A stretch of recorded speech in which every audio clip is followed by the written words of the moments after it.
Inverter selection. Solar inverters are one of the most important components of a solar panel system. They are responsible for converting direct current, DC electricity from your solar panels, to alternating current, AC electricity to power your appliances. If you are only running DC loads straight off your battery bank, you can skip this step. But if you are powering any AC loads, you need to convert the direct current from the batteries into alternating current for your appliances.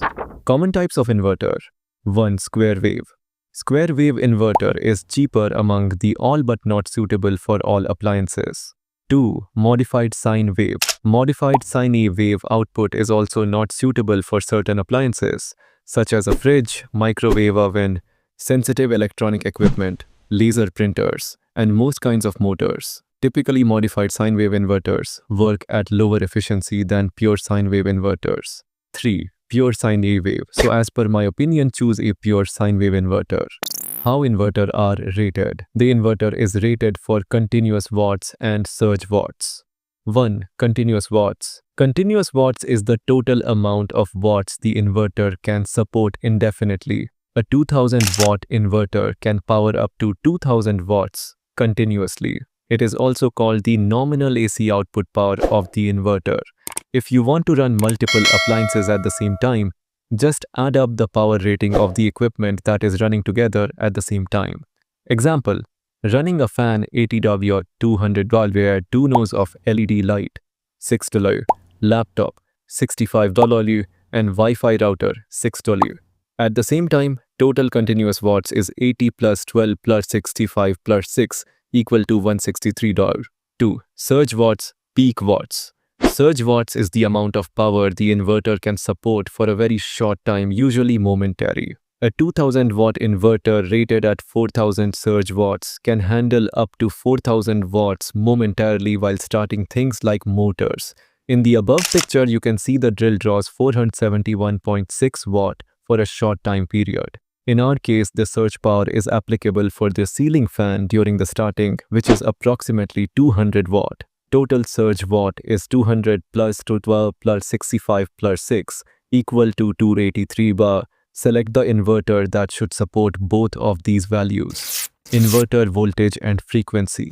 The next rating you have to look at when sizing an inverter is the input large, output voltage, and output frequency.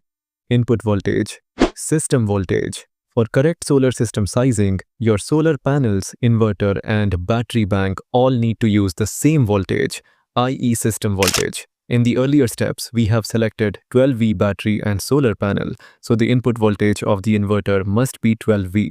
Output voltage. The common output voltage of an AC outlet is 120-240 VAC, based on the location. Output frequency. The two common inverter output frequencies are 50-60 Hz, based on the location. Inverter efficiency. The efficiency of an inverter indicates how much DC power is converted to AC power. Some of the power can be lost as heat, and also some standby power is consumed for keeping the inverter in powered mode. The general efficiency formula is EX PAC. PDC here, PAC is AC power output in watts, and PDC is DC power input in watts. Inverter sizing. Total continuous watts is 168 watt. Total surge watts is 238 watt. Inverter efficiency is 95%. Continuous watts required. 168 divided by 0.95 equal to 176.8 watt.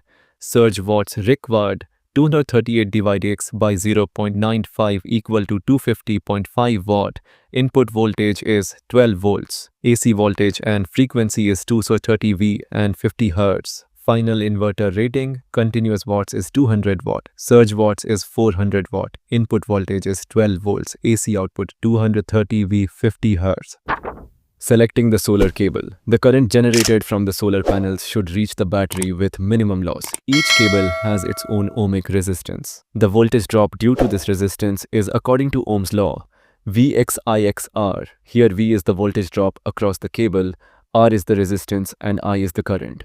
The resistance, R, of the cable depends on three parameters: 1. Cable length. Longer the cable, the more is the resistance. 2. Cable cross-section area. Larger the area, the smaller is the resistance. 3. The material used, copper or aluminum. Copper has lesser resistance compared to aluminum. In this application, copper cable is preferable. You can calculate the cable size by using Renogy online calculator. You need to enter the following parameters.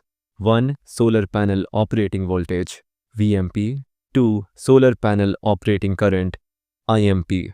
3. Cable length from solar panel to battery. 4. The expected loss in percentage. The first two parameters, VMP and IMP, can be easily found from the specification sheet on the backside of the solar panel or from the data sheet.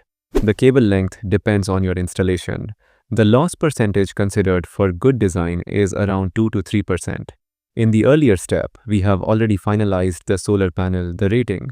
From the solar panel specification sheet, VMP is 36.7 volt and IMP is 6.94A, rounded off to next higher number, i.e. 37 volt and 7 ampere. Let the distance between the solar panel and the battery is 30 feet and the expected loss is 2%. By using the above values in the online calculator by Renogy, the cable size is 12 AWG. Note, the voltage grade of the cable should be matched with the solar panel maximum system voltage. Selecting the correct size power inverter battery cables. It is very important to be sure you are using the appropriate cable size for your inverter battery. Use this as a guide for choosing the proper cable size and be sure to contact a professional electrician. Now divide the inverter's wattage by your battery voltage. This will give you the maximum current for your cables. Example calculation. Current, amps, equals power, watts divided by voltage. Consider 1500 watt inverter connected to the 24V battery bank. Current equals 1500 watt value divided by 24 volt. DC equals 62.5 amps. So 62.5 amps is the maximum current that the cable needs to support in order to properly provide the current to the inverter. The next higher size available on the table is 100 ampere. In our example, we can see that 20 AWG cable would be appropriate. Note, for distances over 10 feet, the voltage drop over the cables will occur due to resistance through the wiring. If you will need to run cables longer than 10 feet, it is recommended that you increase the cable size in order to compensate for voltage loss. Sizing of fuses. Breakers. Fuses and circuit breakers are primarily used to protect the system wiring from catching fire or being damaged if a short circuit occurs. They are not necessary for the system to run properly, but it is recommended for safety purposes only. There are 3 different locations where fuses or breakers must be installed. 1. Between the charge controller and solar panel. 2. Between the charge controller and battery bank. 3. Between the battery bank and inverter. You can add 1 more breaker at the inverter output.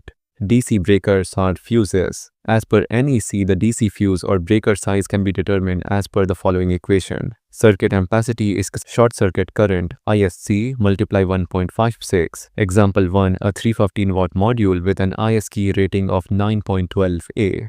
To calculate the fuse size required between the string and the charge controller, you take 9.12 multiply 1.56 equals 14.7 and round up to the next straight size of 15A.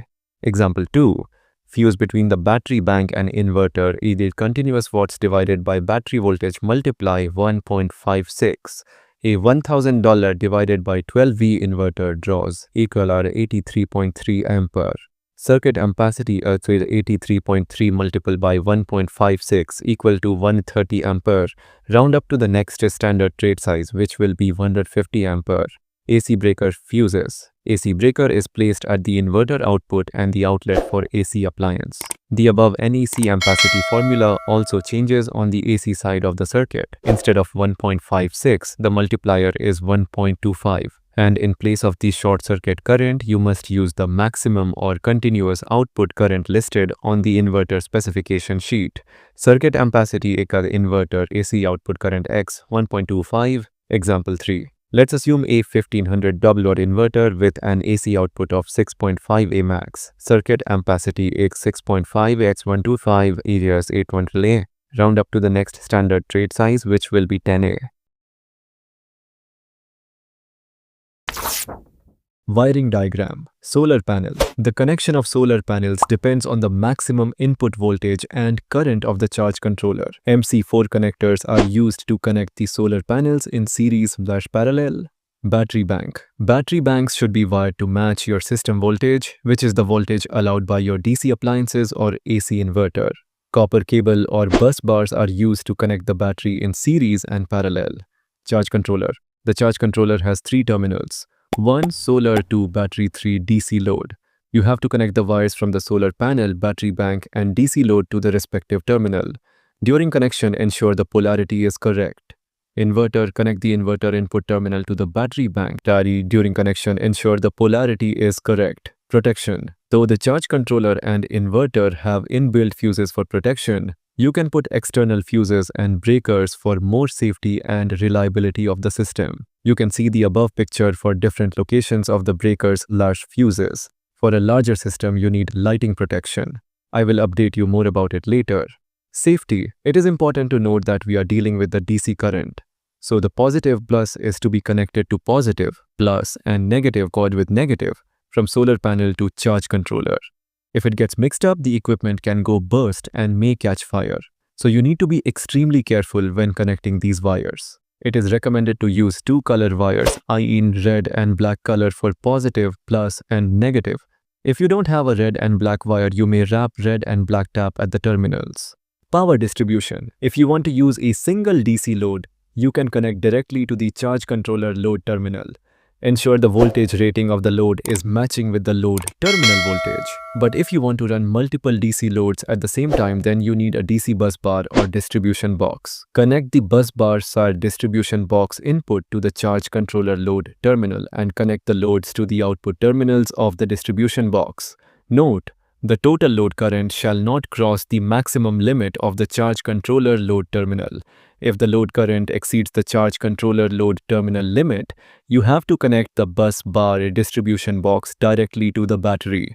Conclusion: I hope it will be useful for all. If you like this video, share and like it. I will regularly upload like this. Please keep in touch for more updated information video on the solar system. Thank you.